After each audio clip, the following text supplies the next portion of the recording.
इस देश में डॉक्टर अंबेडकर एक ऐसे व्यक्ति हैं जिनकी मूर्ति हर शहर में लगी है,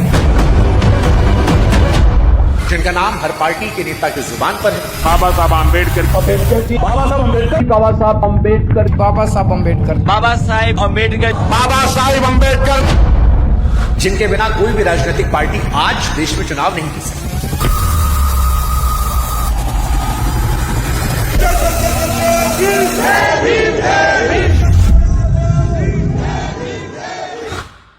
इसीलिए उनकी तस्वीर को आप हर जगह पाएंगे।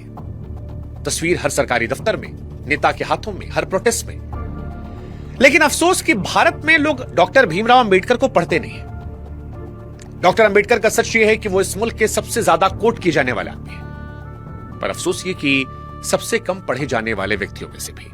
और जहां पर पढ़ाई लिखाई कम होती है वहां झूठ अपने आप उगने लगते हैं, खरपतवार की तरह, बिना बोए बिना पानी दिए। इसलिए हमें लगा कि जब सारा देश अंबेडकर को कोट कर रहा है तो अंबेडकर को लेकर जो झूठ, जो अफवाह या जो बातें बढ़ा चढ़ा कर पेश की जाती हैं, आज उनको एक्सपोज कर देते हैं। इसलिए आज इस वीडियो में हम 19 सवाल लेकर आए हैं जो या तो अंबेडकर के नाम पर झूठ में फैलाए गए हैं, या उन्हें छोटा दिखाने के लिए, उन्हें गाली देने के लिए, या जबरदस्ती बड़ा दिखाने के लिए। इस वीडियो को सुनने से पहले हम चाहते हैं कि आप जान लें कि अगर आप ये सोचकर बैठे हैं कि आज सामने वाले खेमे की धुलाई होगी और आपका पक्ष बचकर निकल जाएगा, तो थोड़ा संभल कर, क्योंकि हम ना गोदी मीडिया है ना गोदी मीडिया। हाँ, हम दोनों ही गोद में नहीं बैठे हैं, और इसीलिए आप संभल कर बैठिएगा, क्योंकि जहां जहां टूटना बनता है वहां वहां आज टूटेगा, चाहे वो किसी का पक्ष हो।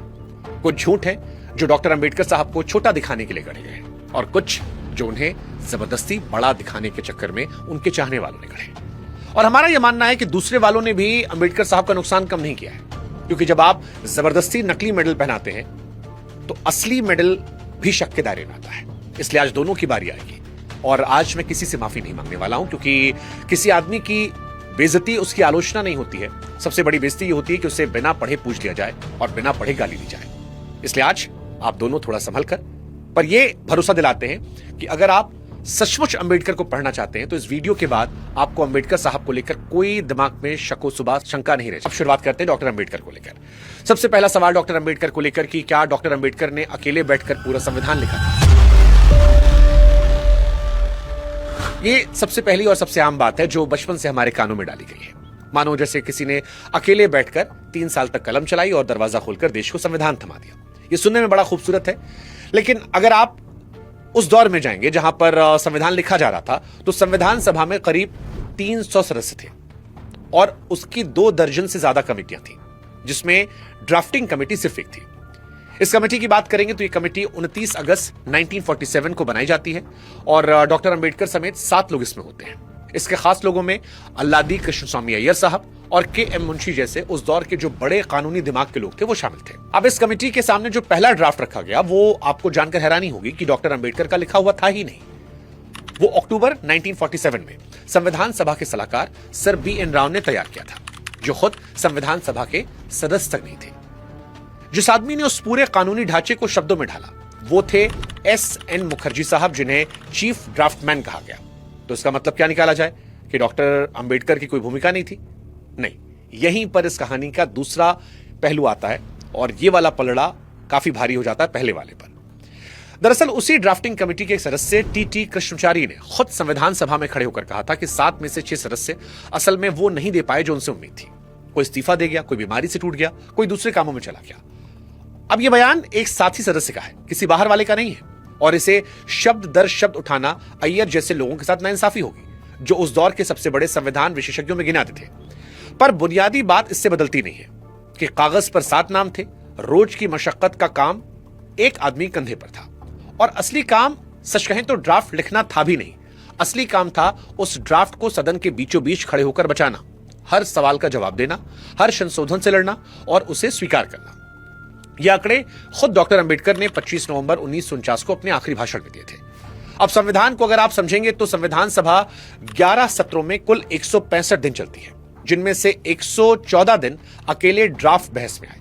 ड्राफ्टिंग कमेटी जो थी वो 141 दिन बैठती है। मसौदे पर कुल 7,635 संशोधन पेश किए गए, जिनमें से 2,473 सदन में सचमुच रखे भी गए थे। राव का ड्राफ्ट 243 अनुच्छेदों का था, कमेटी ने उसे 315 बनाया, और आखिर में संविधान 395 अनुच्छेदों पर जाकर रुक गया। यानी जो कागज अंदर गया था और जो बाहर निकला वो एक चीज नहीं थे। और यह सिर्फ हिंदुस्तानियों की इमोशनल राय नहीं है। संविधान पर दुनिया का सबसे बड़ा अध्ययन करने वाले ग्रेनविल ऑस्टिन ने भी यह बात स्वीकारी थी, जो ना भारतीय थे ना किसी के खेमे के। और ऑस्टिन ने अंबेडकर की भूमिका की इसमें तारीफ की थी, इस पूरी प्रक्रिया के केंद्र में उन्हें रखा था।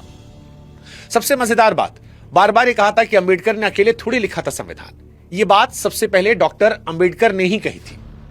हां, साल 1949 के भाषण में डॉक्टर अंबेडकर ने कहा कि जो श्रेय उन्हें दिया जा रहा है वो असल में उनका पूरा नहीं है, उसका एक हिस्सा BN राव का है और उससे भी बड़ा हिस्सा SN मुखर्जी साहब का है, जिनकी क्षमता उलझी से उलझी बात को सरल कानूनी ढांचे में ढालने की थी।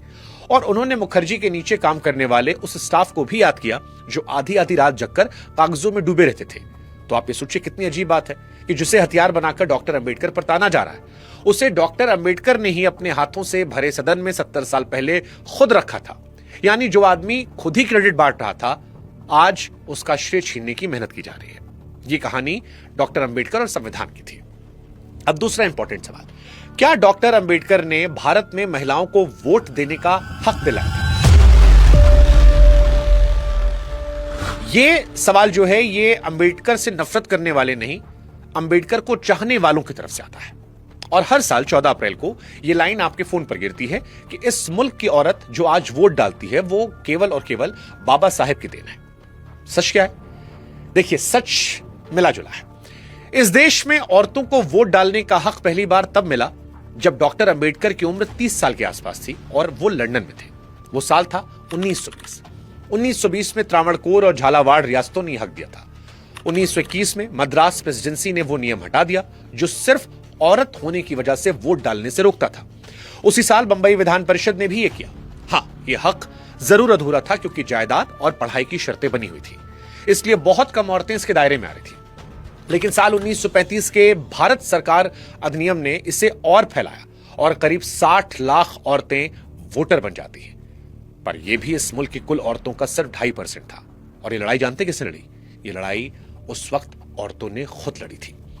1917 में विमेंस इंडियन एसोसिएशन बनती है। साल 1927 में अखिल भारतीय महिला सम्मेलन बनता है और यही संगठन साइमन कमीशन से लेकर गोलमेज सम्मेलनों तक अपनी बात रखता है। और सबके लिए बराबर वोट का विचार यहां भी नया नहीं था, क्योंकि 1928 की मोतीलाल नेहरू रिपोर्ट भी इसकी सिफारिश कर चुकी थी। साल 1931 में कांग्रेस के कराची अधिवेशन का प्रस्ताव भी इसी बात पर मुहर लगा चुका था। यानी कुल मिलाकर अगर समझें तो जब संविधान सभा बैठती है तब तक यह सवाल तय हो चुका था, बस बचा हुआ काम उसे कानून की शक्ल देने का था। अब वो एक बात जो इस पूरे मिथक की हवा निकालती है और शायद किसी को पता हो, संविधान सभा की मौलिक अधिकारों की उपसमिति ने साफ कह दिया था कि सबके लिए बराबर वोट पर कोई समझौता नहीं होगा। 1948 के ड्राफ्ट में लिख दिया गया था कि लोकसभा का चुनाव एडल्ट वोटरों के अधिकार पर होगा। और जब यह बात सदन में आई तो इसका विरोध करने के लिए उस वक्त सिर्फ एक सदस्य खड़े हुए थे, बिहार से ब्रजेश्वर प्रसाद। और जैसे वो खड़े हुए, उस दौर के सभापति ने उन्हें याद दिलाया कि यह तय हो चुका है और इस पर कोई बहस नहीं होगी। इसके बाद एक भी सदस्य नहीं बोला, एक भी।